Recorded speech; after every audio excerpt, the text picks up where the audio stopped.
À l'époque, comme je pense beaucoup d'entre vous, quand j'étais petit, je récupérais les anciens téléphones de ma famille. Du coup, j'avais des téléphones qui dataient d'il y a 4-5 ans.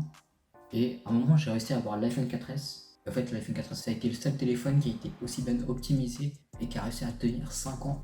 L'OS, même actuellement, si je l'allume, je peux encore l'utiliser. Et je peux encore ouvrir des applications, même s'il y en a qui vont ramer. Comparé aux téléphones Android qui avaient 3-4 ans, ça a aussi été mon premier iPhone. Et j'avais pas l'habitude de cet OS et je le trouvais incroyable. Juste par la simplicité et le fait que c'est tellement pratique que même un enfant pouvait réussir à l'utiliser. D'autres choses, par exemple le bouton en mode silencieux, le porteur carré, le design, j'ai trouvé magnifique à l'époque. C'est celui que je gardais le plus longtemps et je vais vous expliquer pourquoi. Entre temps, j'avais acheté mon premier téléphone à moi qui était neuf. C'était un Wico 105, je crois. C'était vraiment un téléphone, il m'a coûté, je crois, 50 balles. Mais vraiment, pour moi, c'était incroyable. Après, j'ai eu un Wiko J2. Après, j'avais acheté à ce moment-là, en 2017, je crois, le Samsung A50. Je crois que c'est le téléphone le plus vendu à cette époque-là. Tellement le rapport qualité-prix était incroyable. Et entre temps, j'ai aussi eu le Samsung J3 juste pour dépanner parce que mon téléphone ne fonctionnait plus. Et là, j'ai mon S21 FE. Donc, on va remarquer, vous avez sûrement vu que j'utilise full Android et j'utilise pas d'Apple, à part un iPad. À part cet iPad que j'ai gardé parce que c'est la seule tablette qu'il faut créer toujours. J'ai aussi une tablette Samsung, mais elle était morte après 3 ans. Celle-ci, c'est l'iPad Air première génération. Il est tellement vieux, mais en fait, il marche assez bien. Du coup, c'est là-dessus que j'ai créé mes scripts et ça fonctionne toujours, donc j'ai toujours une utilité dedans. Mais à part pour ça, j'ai jamais eu d'autres produits Apple. Et il y a plusieurs raisons pour lesquelles j'ai pas acheté de produits Apple. Déjà, la première raison, c'est le prix.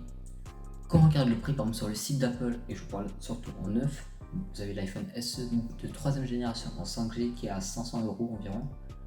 500 €, c'est un peu pour certains, c'est aussi beaucoup pour d'autres. Et 500 €, je trouve que ça les vaut pas, surtout pour un téléphone avec un format d'iPhone 8, un seul capteur vidéo. Par exemple, quand vous regardez chez Samsung, vous avez le A54 à moins de 500 € aussi. Le format, l'écran 120 Hz, la qualité vidéo, photo à moins de 500 €. C'est déjà beaucoup mieux que l'iPhone. Mais après, l'iPhone, surtout le SE, vous l'achetez surtout parce que c'est l'OS Apple. Et par exemple, si vous avez déjà un écosystème Apple, vous allez surtout acheter ce téléphone parce que c'est du Apple et non parce que c'est un téléphone qui est bon. Maintenant, supposons que vous avez un peu plus d'argent que 500 €, par exemple 900 €, vous serez bien que vous achetez un iPhone 14 en 128 Go. Et là, ça peut devenir un peu plus rentable.